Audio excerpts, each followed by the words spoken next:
안녕하세요. 오늘의 데일리 뉴스레터에 오신 것을 환영합니다. 1. 획기적인 결정입니다. 2. 한국 로키드 마틴. 3. FA50의 고유한 문제를 해결합니다. 한번 진실을 알아봅시다. 대한민국 방산시장에 심상치 않은 분위기가 감돌고 있습니다. 2022년 역대급 수출액을 기록하면서 방산업체 간의 관계에도 지각 변동이 일어나고 있는 건데요. 특히 이 중심에 서 있는 건 하나에어로스페이스입니다. 하나에어로스페이스는 전신이었던 삼성정밀공업에서부터 줄곧 몸집을 키워왔는데요. 심지어 지난해에는 하나방산과 하나디펜스까지 인수하면서 국내 최대 규모의 방산업체로 거듭났습니다. 그리고 이런 가운데 하나에어로스페이스 카이 인수설까지 불거지며 전세계 방산시장 관계자들의 이목이 쏠리고 있는데요. 하지만 이를 지켜보는 시선이 무작정 곱기만 한 건 아닙니다. 오늘은 하나에어로스페이스의 카이 인수, 그 명과 암에 대해 모두 알려드리겠습니다. 하나에어로스페이스는 공공연하게 세계 10대 방산기업을 목표로 하고 있다고 공언하고 있습니다. 지난 2022년까지만 해도 한하는 세계 100대 방산기업에서 30위를 기록했는데요. 이런 가운데 카이 부사장 출신을 임원으로 영입하면서 다수의 전문가는 하나에어로스페이스가 본격적인 행동에 나섰다고 주장하고 있습니다. 그도 그럴 게이는 하나에어로스페이스가 몸집을 불리는 전형적인 행동인데요. 단적인 예로 한화는 하나에어로스페이스를 앞세워 대우조선해양 특수선 사업부의 핵심 인사를 스카우트하고 대우조선해양 인수를 추진했기 때문입니다. 대우조선해양 인수를 전례로 삼을 경우 앞으로 일군의 카이 출신 항공 전문가들이 곧 하나에어로스페이스의 새털을 잡을 것이라는 전망이 나오고 있는데요. 특히 항공사업은 개발에 막대한 시설, 자본, 기술 등이 필요한 만큼 민간기업으로서 상당한 자본 투자가 가능한 하나에어로스페이스의 카이 인수는 긍정적인 효과가 많습니다.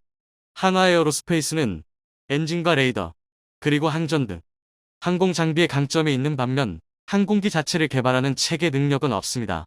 그런데 카이의 경우 항공 장비 개발 능력은 없으나 독보적으로 항공기 자체 생산이 가능한 체계 개발 업체로서 T-50, FA-50, KF-21을 비롯한 전투기, 수리온 등의 헬기 및 아이프는 폭넓은 체계 개발 자산을 보유하고 있습니다. 이러한 두 업체의 통합은 자동차 부품과 완성차 업체처럼 수직 계열화가 가능하여 경쟁력 확보와 시장 점유율 확대를 기대할 수 있습니다. 이로 인해 두 업체의 결합을 긍정적으로 보는 전문가들은 대한민국 방산시장에서 2위를 다투는 기업 간의 시너지 효과를 기대하고 있는 건데요. 심지어 글로벌 수준의 새로운 대형 항공 방산업체가 탄생할 수도 있습니다. 실제로 항공기 수출 측면에서 하나에어로스페이스의 카이 인수는 긍정적인 측면이 많습니다. 특히 KF-21의 수출의 활보가 더욱 뚜렷해질 텐데요. 이제 KF-21의 성능은 의심할 수 없지만 신생 브랜드로서 대한민국이 세계 방산시장에서 자리를 잡기란 결코 쉬운 일이 아닙니다. KF-21이 경쟁자들을 제치고 해외 고객을 확보하기 위해서는 조속한 개발 완료와 폭넓은 마케팅이 필요한데요. 그러나 하나에어로스페이스의 장비 부품 개발 단계와 카이의 체계 개발 단계가 별도로 움직이는 현재 상태에서는 이 과정이 더욱 어렵습니다. 하지만 하나가 카이를 인수하면 상황 반전이 가능합니다. 하나의 자본과 영업 능력을 활용하면 수출 대상국 요구 사항에 맞게 KF-21을 업체 차원에서 개조할 수 있고 KF-21 개발에 투자하려는 국가를 보다 용이하게 확보할 수 있습니다. 따라서 하나카이 통합체는 세계 최고의 방위산업체라는 미국의 로키드 마틴과 같이 여타 방산업체를 압도하는 거대 업체로의 발전으로 이어질 가능성이 충분합니다. 뿐만 아니라 이러한 통합이 현실화된다면 대한민국의 항공우주 산업 자체에 거대한 지각 변동이 발생하게 될 텐데요. 그간 대한민국이 전세계 방산시장에서 점점 두각을 드러내면서 국내 방산업체도 많은 성장을 이루었지만 아직 네로라 하는 글로벌 수준에는 도달하지 못했습니다. 하지만 하나카이의 통합체는 글로벌 수준에 도달할 잠재력이 충분하며 이 통합체를 기반으로 한국의 여러 방산기업이 국제 무대의 더 넓은 시장과 분야에서 경쟁력을 발휘할 수 있습니다. 게다가 하나에어로스페이스의 경우 이름 그대로 우주사업에서도 두드러진 역할을 하며 민간 우주기업으로서의 경쟁력은 더욱 공고해질 것입니다. 실제로 하나에어로스페이스는 한국형 발사체인 누리호 KS-LV-2의 액체 로켓 엔진 개발을 맡고 있을 뿐더러 자회사인 하나시스템은 위성 탑재체인 영상 레이더사, 전자광학적 외선이제로 IR 등 구성품 제작 기술과 위성 안테나, 통신 단말기 등 지상체 부문 일부 사업도 하고 있는데요. 앞으로 발전할 가능성이 무궁무진합니다. 안 그래도 하나가 카이의 핵심 인사를 영입하며 항공우주 분야의 역량 강화에 힘쓰고 있는데, 현재 진행되고 있는 사업을 보면 항공우주 분야에서는 적수가 없는 압도적 1인자로 올라설 것입니다. 특히 누리호 발사체 사업 참여를 통하여 한국항공우주연구원이 보유한 체계 종합기술과 발사 운용 노하우를 전수받을 예정인데요. 추후에는 민간 인공위성, 우주선, 각종 물자를 우주로 보내는 우주수송 사업의 상업화도 진행할 것으로 보입니다. 이쯤 되면 한국의 로키드 마틴뿐만이 아니라 한국의 스페이스X로도 거듭날 수 있을 것 같은데요. 하지만 세상 모든 일이 그렇듯 하나에어로스페이스의 카이 인수도 무작정 밝고 좋은 일만 있는 건 아닙니다. 업계 관계자들은 최근 전 세계 방산 시장에서 한국 무기 체계가 주목받고 있는 만큼 마중물 역할을 할 글로벌 방산 기업이 필요하다고 주장하지만, 결과론적으로 봤을 때 한화에어로스페이스와 카이의 결정에 모든 게 달려 있는데요. 특히 카이는 민간에 팔리면 대한민국 안보가 흔들릴 것이다라고 말할 정도로 격렬하게 매각설을 부정하고 있습니다. 카이는 공기업의 성격이 강한 데다 결정적으로 임직원의 반대가 극심하기 때문인데요. 가장 큰 이유는 FA50입니다. 더 정확히 말하면 FA50 자체보다는 그 속에 담긴 인내심인데요. FA50은 2002년 개발 당시 경쟁 기종 중 최고 수준의 성능을 자랑했지만, 아이러니하게도 지나치게 뛰어난 성능이 발목을 잡았습니다. 훈련기로 쓰기에는 오버스펙이었고, 그렇기에 가격도 비싸서 수출 실적도 좋지 못했는데요. 그러나 20여 년의 세월을 지나면서 모두 아시다시피 FA50은 전 세계 방산 시장을 홀렸습니다. 훈련기의 요구 성능이 올라가면서 T50의 수요가 폭발했고, 경공격기에서도 FA50 수준의 성능이 필요해졌습니다. 실제로 폴란드 또한 30억 달러, 하나 4조 1,700억 원이 넘는 규모의 FA50을 도입하기로 계약했는데요. 천덕꾸러기 신세였던 FA52. 마침내 카이를 책임지는 효자로 거듭난 것입니다. 하지만 현재 카이의 입장은 민간 기업이 과연 이 오랜 시간을 기다릴 수 있겠냐는 것입니다. 아무리 방산 기업이라 하더라도 소위 말해 수익성이 낮은 상품을 유지하는 건 쉽지 않습니다. 실제로 현재 한화에어로스페이스의 주력 무기 체계는 K9 자주포, K55A1, K21 보병전 투장 낙차 등 수익성이 높은 제품이 대부분입니다. 반면 카이는 KT1부터가 대한민국 국가 차원의 도전이 아니었으면 시도하지 못했을 사업이었습니다. 이러니 민간 분야로 인수되는데 거부감이 들 수밖에 없는데요. 더군다나 하나도 아직까지는 대우조선해양 소화에 중점을 두겠다는 입장입니다. 두 곳 모두 상당히 조심스러운 상황인데요.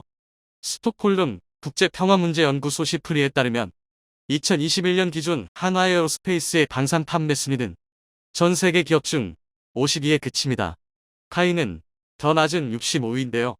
대한민국의 전 세계 방산 시장 점유율이 8위에 달한다는 걸 생각하면 상당히 낮은 수치입니다. 하지만 한화에어로스페이스와 카이가 힘을 합치면 그 가치는 세계 시장 기준 33위까지 치솟습니다. KF-21CJ 2호기는 별다른 이상 없이 35분간 비행하며 최초 시험 비행에 성공했는데요.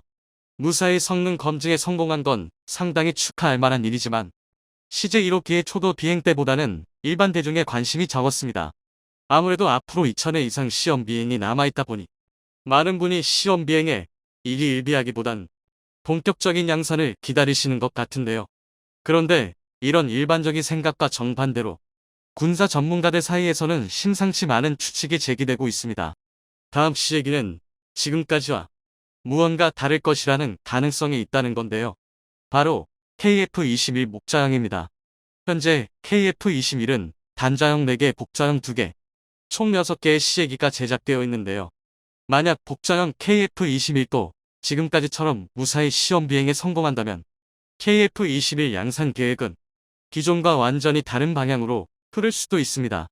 다름 아닌 KF-21 양선 물량 중 일부를 전자전기로 개량하는 것입니다. 그렇게 된다면 이미 한번 소요 검증 실패로 쓴맛을 본 우리 공군의 최대 수권 사업 중 하나인 전자전기를 드디어 확보하게 되는 것입니다. 그것도 로우급 기체가 아니라 4.5세대 미들급 기체 중 끝판왕이라는 KF-21 기반 전자전기를 확보하게 되는 것이죠. 그런데 한국 공군의 이런 희망과 달리 반대 의견도 만만치 않습니다. 지금 당장 미들급 전투기 전력 확보에도 벅찬데 무슨 화력도 약한 전자전기를 개발 안 하는 건데요. 이해가 안 되는 주장은 아니지만 결론부터 말하면 이는 그다지 옳은 생각이 아닙니다. 물론 한국이 미국처럼 150대가 넘는 전자전기를 보유할 필요는 없지만 적어도 수십 대 정도의 전자전기는 반드시 보유해야만 합니다. 그도 그럴 게 단순히 전투기의 숫자를 늘리는 게 우리 공군력에 더하기가 된다면 전자전기는 아예 전투의 차원을 바꿔버리는 곱하기입니다. 이에 대한 가장 확실한 증거가 미국이 보유한 최강의 전자전기 E-18G 그라울러입니다. 전장 18.3m, 전폭 13.6m, 전고 4.8m의 그라울러는 외형만 보면 특별할 게 없는 기체인데요. FA-18 슈퍼호넷을 기반으로 개량했기 때문에 그만큼 특별하다고 할 만한 구석도 없습니다. 또한 아시즈 값이 1제곱미터에 불과하긴 하지만 어찌되었든 스텔스기라고 하기에는 부족한 수준이고 더군다나 KF-21처럼 완전 스텔스 성능으로의 개량도 불가능합니다. 즉 외적인 측면만 보면 전자전기의 특성상 화력도 부족하고 굳이 보유할 필요도 없는 기체인 것입니다. 그런데도 미국은 그라울러를 158대나 보유하고 있고 미군의 가장 강력한 전력인 항공모함에 배치하고 있습니다. 심지어 다른 최강의 스텔스기 중 하나인 F-35는 수출이 꽤 자유로운 편이지만 그라울러만큼은 미국을 제외하면 2015년 호주가 단 12대를 도입한 게 최초였고 비교적 최근에야 총사업비가 19조 6천억 원은 핀란드의 초대형 전투기 도입 사업에서 14대 수출을 허가한 게 전부입니다. 사실 그라울러의 진짜 가치는 얼마나 기동력이 좋고 얼마나 강한 화력을 투사할 수 있느냐에서 드러나지 않습니다. 말 그대로 전자전기인 만큼 전자전에 얼마나 많은 기여를 할 수 있느냐가 가치를 결정한다고 할 수 있는데요. 그리고 그런 면에서 그라울러는 모든 단점을 씹어먹을 만큼 압도적인 능력을 보유하고 있습니다. 하지만 이를 알기 위해서는 전자전에 대해서 말아야 합니다. 전자전은 크게 전자공격, 전자지원, 전자방어로 나뉘는데요. 이 중 전자공격은 말 그대로 적이 레이더를 사용하는 것을 막거나 방해하는 걸 말합니다. 레이더가 전파의 송수신에 걸리는 시간으로 목표물의 거리와 위치를 알아낸다면 전자공격은 그 사이에 잡음 전파를 섞어 수신을 방해합니다. 그렇게 되면 레이더상에 이런 노이즈가 끼게 됩니다. 또는 레이더로 되돌아가는 전파의 수를 늘려 레이더상에 허위 표적을 만들어 버립니다. 1을 보냈으면 1이 돌아와야 하는데 10이 돌아오는 셈인데요. 이렇게 되면 적 레이더가 아군의 위치를 특정할 수 없습니다. 이외에도 전파를 반사하는 체프를 뿌리거나 가짜 전파를 발사하는 디코이도 전자 공격의 일부입니다. 또 전자 지원은 전자 공격과 연계하여 적의 통신이나 네트워크, 레이더 전파 패턴을 확보하고 해석하며 문자 그대로 전자 공격을 지원합니다. 전자 공격 능력이 아무리 강해도 적 레이더의 주파수를 찾을 수 없다면 전자 공격 또한 불가능하게 전자 지원 능력은 전자전에서 필수적입니다. 반면 전자 방어는 전자 공격과 전자 지원을 역으로 무력화하는 기술인데요. 현대의 전자전은 아군의 전자 공격, 전자 지원과 적군의 전자 방어 사이의 격차로 승패가 결정됩니다. 그리고 이 세 가지 측면 모두 그라울러는 최강이라는 말이 아깝지 않습니다. 일례로 그라울러의 경우 현재 개발된 제밍 포드 중 가장 강력한 제밍 능력을 갖췄다고 평가받는 엘크 99를 무려 3개나 탑재할 수 있고 전자 지원을 위한 수신기 엘크 218 리시버를 주의경 끝에 하나씩 탑재하고 있습니다. 이 덕에 144km의 원거리에서 범위 내의 모든 적 레이더를 무력화할 수 있는데요. 게다가 기본적으로 최대 속도가 마하 1.8에 달하는 슈퍼호넷 기반이라서 일반적인 전자전기와 다르게 적진 깊숙이 침투해서 적의 레이더를 제압하는 전방 지원 제밍, 호위 지원 제밍까지 모두 가능합니다. 즉 그라울러 한 대로 근거리, 중거리, 원거리의 모든 레이더와 통신을 마비시킬 수 있는 것입니다. 이는 비단 지상의 레이더뿐만이 아니라 미사일의 경로를 결정하는 유도, 레이더 또한 마찬가지인데요. 그라울러의 강력한 제밍 영역에서는 아무리 화력이 강한 미사일도 아군의 전투기를 맞출 수 없는 것입니다. 더구나 만약 적의 전자 방어 능력이 너무나 강력해서 전자 공격이 불가능한 상황이라도 그라울러는 우수한 성능의 소프트웨어를 기반으로 AGM-88 한 미사일을 운용할 수 있기 때문에 적의 레이더를 물리적으로 파괴해버리는 것도 가능합니다. 정말 그라울러를 상대해야 하는 입장에서는 골칫거리도 이런 골칫거리가 없는데요.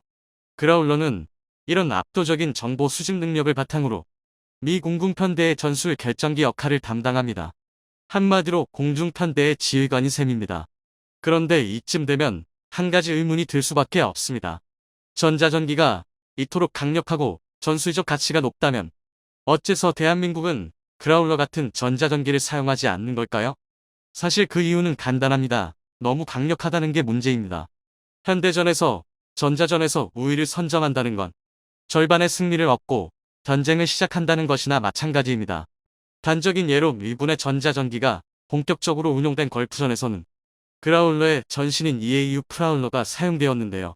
이 프라울러의 강력한 전자전 능력 덕분에 걸프전에서 다국적 연합군이 약 10만 회의 전투기를 출격시켰음에도 손실률은 0.0344%에 불과했습니다. 이라크군의 방공망은 프라울러의 강력한 재밍 능력에 모두 고철 덩어리가 되어버렸는데요. 심지어 잠깐이라도 레이더를 켜면 이를 포착한 프라울러가 폭격을 쏟아부었기 때문에 방공망 비슷한 것도 운영할 수 없었습니다. 전자전기에 이런 압도적인 능력을 경험했다 보니 미국은 절대 그라울러를 수출하지 않기로 결정했고 호주에 수출한 물량도 다운그레이드를 한 마이너 버전입니다. 심지어 그 와중에도 엘크 99나 엘크 218은 운용자인 호주 공군에서조차 분해는 물론이고 정비마저 불가능할 정도로 철저한 관리를 받고 있습니다. 해외 운용군에 대해 미군이 보관 운용까지 철저하게 관리하고 있는 건데요. 그만큼 미국은 그라울러를 극비 무기 취급하고 있습니다. 오죽하면 한국 또한 3차 FX 사업 당시 그라울러를 수입하고자 했지만 핵심 군사 기술을 국외로 반출할 수 없다는 이유로 거부당했습니다. 이는 생각보다 심각한 문제였는데요. 바로 북한 때문입니다. 이미 몇 번 말씀드렸다시피 북한의 공군 전력은 없느니만도 못한 수준이지만 이에 대한 반사효과로 방공망은 굉장히 촘촘히 구성되어 있습니다. 이른바 거미줄 방공망인데요. 실제로 미 CIA조차 북한의 방공망 밀도만큼은 세계 최고 수준이라고 분석했습니다. 물론 북한답게 질보다는 양으로 승부를 보는 모양새지만 우리 공군 입장에서는 분명한 위협입니다. 특히 북한은 최대 요격 고도 18km의 SA-3을 140대 이상 보유하고 있고 최대 요격 고도 25km의 SA-2는 180대 이상, 최대 요격 고도 40km의 SA-5는 40대 이상 보유하는 다수의 지대공 미사일로 방공망을 구성했는데요. 여기에 상세 스펙이 알려지지 않은 북한판 패트리엇 KN-06과 1만 4천 대가 넘을 것으로 추정되는 대공포와 램페즈까지 합치면 북한의 방공망은 우리 공군의 가장 큰 위협입니다. 하지만 FX 사업 당시 군사 전문가들의 분석에 의하면 북한의 방공망이 아무리 촘촘하다 하더라도 유사시 6대의 그라울러가 포함된 전투기 편대면 이 모든 걸 무력화시킬 수 있습니다. 북한은 강력한 방공망을 보유한 것과 반대로 전자전 능력은 원시인 수준이기 때문인데요.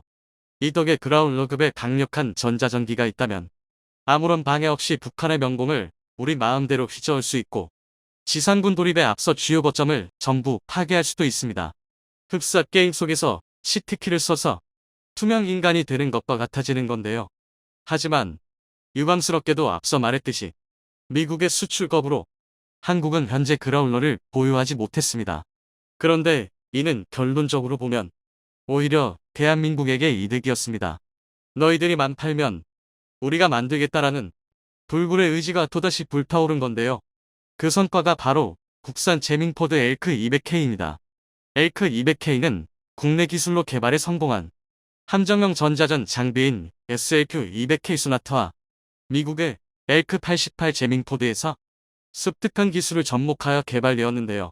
엘크 200K의 정확한 세부 성능은 공개되지 않았지만 엘크 99에 근접하거나 조금 못 미치는 수준으로 적 레이더 교란과 무력화, 응급 상황에서는 체프 및 플레어 자동 발사 등 우수한 성능의 전자 공격을 수행할 수 있는 것으로 알려져 있습니다. 실제로 엘크 200K는 전용 전자전기가 없는 상황에서도 KF-16에 탑재되어 대한민국 공군의 전자전을 담당했는데요.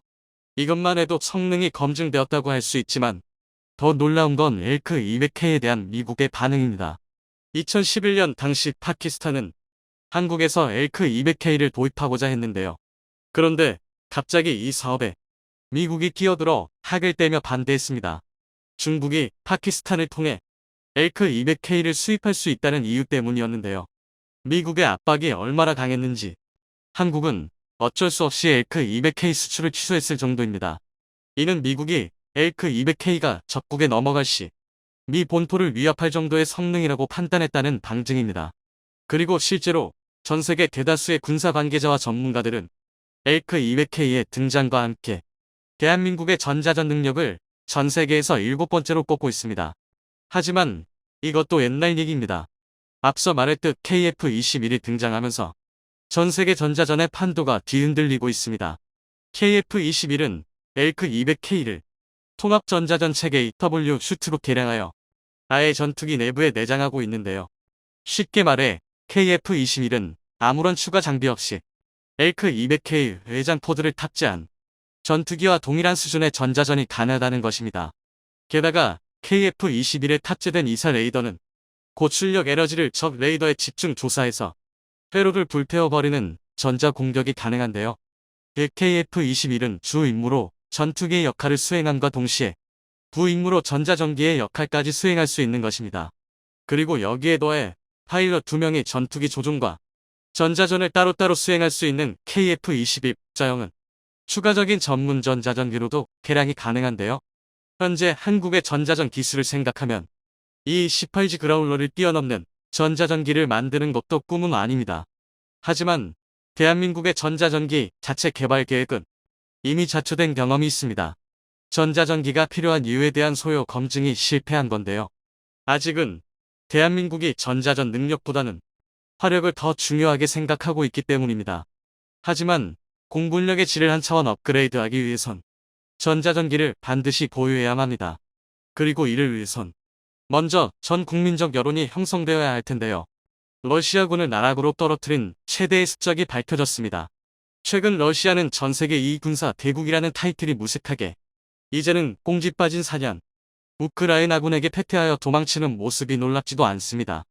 그런데 상상을 뒤집는 러시아군의 한심한 모습에 의외로 대한민국의 국방력이 2배 가까이 증강됐습니다. 그동안 러시아군은 뿌리 깊은 부조리와 수뇌부의 부정부패, 파탄나고 있는 내부 경제 상황으로 꾸준히 그 역량을 의심받아왔습니다. 장기 독재 중인 푸틴부터 썩을 대로 썩었는데 당연히 멀쩡한 구석이 없는데 과연 군대라고 멀쩡할 수 있겠냐는 것입니다. 그런데 문제는 세계 최강의 정보를 갖고 있는 미 정보당국도 러시아군이 이렇게까지 처참한 수준일 것이라고는 러시아가 극에 달하면 미국과 전면전을 벌이며 동기어진은 할 수 있으리라 여겼는데요. 이 때문에 9월부터 러시아의 핵무기 사용론이 거론되기도 했습니다. 하지만 이는 심각한 오판이었습니다. 러시아의 승리로 끝날 것이라 예상한 우크라이나 전쟁은 이제는 이런 생각을 비웃듯 그런데 문제는 이로 인해 미국과 나토의 대외 정책 결정에 심각한 오류를 가져왔다는 것입니다. 여기에는 우리 대한민국도 포함되어 있는데요. 그도 그럴 게 그간 러시아의 눈치를 보며 결정해왔던 대외 정책들이 모두 잘못된 정보에 기반을 둔 오판이었던 것이 증명됐기 때문입니다. 러시아가 자라인 줄 알고 실에 검을 먹었더니 알고 보니 다 깨진 소뚜껑이었던 셈입니다. 이 상황이 얼마나 어이가 없었는지 미국 상원위원회는 국방정보국 디아, 국가정보국 디나이 등 각계 정보당국 수장들을 불러 모아 청문회까지 벌였습니다.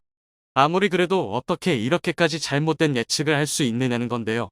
이에 스콧 게리어 디아 국장은 이는 잘못된 평가였다라며 자신의 실책을 시인하고 정보조직 수장으로서는 내가 할 수 있는 만큼 성과를 내지 못했다라며 사과했습니다. 사실 실전 경험의 극도로 제한적인 현대의 군대에서 단순히 군사력 수치만으로 전쟁의 우위를 점치는 건 상당히 어려운 일입니다. 또 병사의 사기, 훈련도 같은 문제는 세계 최강 미 정보당국이라 하더라도 예측하지 못합니다.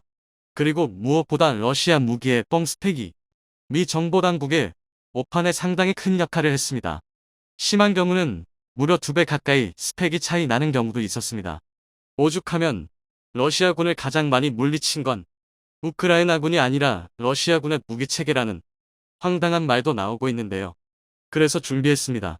오늘은 우크라이나 전쟁을 통해 팬티 속까지 탈탈 털려버린 세계 2위 러시아의 군사력에 대해 알려드리겠습니다.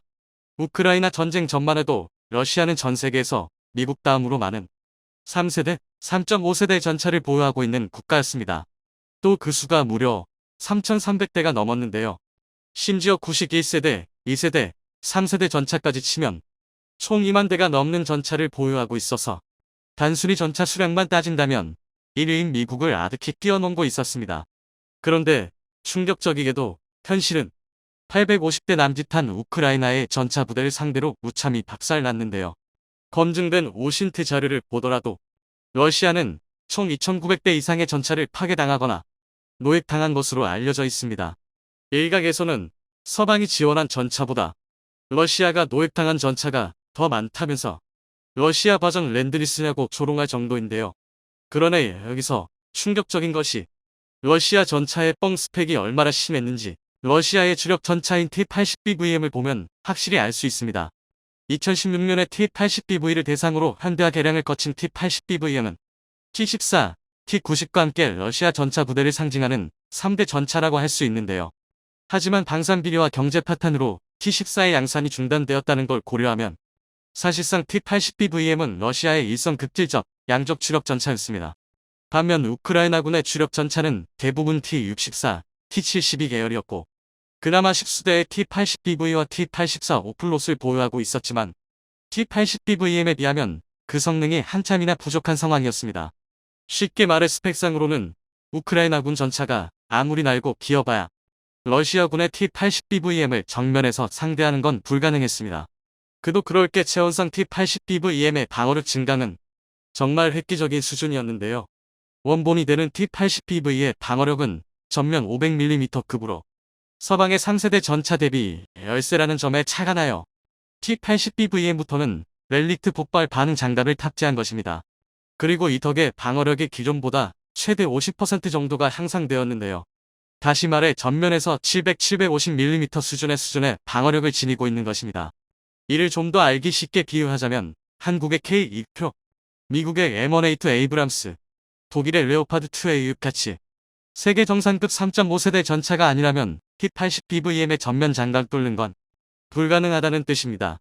게다가 T-80BVM은 이런 압도적인 장갑을 지니고 있음에도 불구하고 무게는 고작 46톤에 불과해서 최대 속도가 시속 80km에 달할 만큼 빠른데요.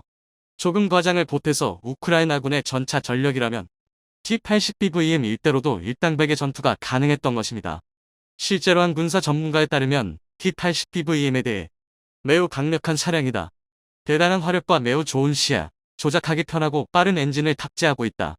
그것은 빨리 도착하고 타격하고 떠난다라고 매우 감탄했는데요. 그런데 재밌는 점은 이 찬사가 러시아군에서 나온 게 아니라 우크라이나군에게서 나왔다는 것입니다. 하지만 현실은 달랐습니다. T-80BVM은 러시아가 주장한 말도 안 되는 방어력과 기동성이 무색하게 우크라이나 전쟁에 투입된 물량의 무려 90%가 파괴되거나 노획되었습니다. 러시아의 호원장담과 달리 전면 장담이 종이장 수준이었던 것입니다. 우크라이나군의 주력 전차는 3BM-40이 날개 안정 분리 철강탄, 속칭 망고를 사용하고 있는데요. 이 폭탄의 관통력은 대략 460mm에 불과합니다. 1986년 구소련에서 개발되어 9세대 전차용으로 만들어진 포탄인 만큼 현대 전차전에서 사용하기에는 무리가 있는 포탄이었는데요. 하지만 현대 어den군을 보유하지 못한 우크라이나군은 울며 겨자 먹기로 이 망고를 전쟁에 투입했습니다. 그런데 정작 실전에서 망고의 위력은 상상 이상이었습니다. 스펙상 절대 정면 대결이 불가능한 T-80BVM을 신나게 터트리고 다닌 건데요. 이는 망고의 실전 성능이 좋았던 게 아니라 러시아의 렐릭트 반응 장갑이 750mm의 방호력을 갖는 게 아니라 실제로는 망고에 관통당할 만큼 허접했던 것입니다. 그러니까 러시아는 자국의 전차 방어력을 거의 1.6배 가까이 과장해 놓은 것입니다. 개발 단계에서는 T-80BVM이 750mm 장갑과 유사한 방어력을 보여줬을지 몰라도 러시아의 뿌리 깊은 부정부패와 제조 능력 부족으로 실물은 기대에 한참이나 못 미쳤던 것입니다. 그런데 이 소식은 우크라이나뿐만 아니라 한국에도 굉장히 기쁜 소식입니다. 그도 그렇게 러시아의 군사 기술은 대부분 중국과 북한으로 흘러들어갔고 우리는 그에 맞춰 전차의 날탄을 개발해왔습니다. 일례로 우리 군의 3세대 전차인 K의 경우 K74 날탄을 사용하면 약 450mm의 관통력을 갖추고 있습니다. 그리고 신형 날탄인 K-74N을 사용할 경우 약 520mm의 장갑을 관동할 수 있는데요. 또한 주포를 120mm로 키운 K1A5는 관통력이 더욱 강해져서 K76 날탄을 사용할 경우 최고 650mm의 장갑까지 관통할 수 있습니다. 또 K2 흑표의 전용 날탄인 K279는 여기서 15-20% 관통력이 향상되었다고 알려져 있으니 대략적인 관통력 추정치가 무려 750-800mm에 달하는데요. 이는 러시아를 비롯한 중국, 북한의 전차가 기본적으로 700-750mm의 장갑을 보유했다고 상정하고 흑표의 관통력을 800mm까지 끌어올린 것입니다. 한마디로 한국은 전면전 상황을 가정하고 러시아의 기술을 흡수한 중국과 북한의 전차를 무력화할 압도적인 화력을 준비한 건데요. 그런데 알고 보니 구식 전차인 K1로도 적성국의 최상 위급 전차를 제압하는 게 가능했던 것입니다. 얼떨결에 한국의 전차가 적성국에 비해 2배나 강력한 오버스펙을 갖추게 된 것이죠. 그나마 군사 선도국을 자처하던 러시아의 T-80BVM이 이 정도인데 북한이나 중국 전차의 뻥 스펙은 얼마나 심할지는 감도 오지 않는데요. 그런데 러시아 무기의 뻥 스펙은 단순히 전차에서 끝나지 않습니다. 진짜 심각한 문제는 따로 있는데요. 바로 미사일입니다. 워낙 다량이 사용되고 민간인 피해가 막심해서 그렇지. 사실 러시아의 미사일 명중률은 처참한 수준입니다.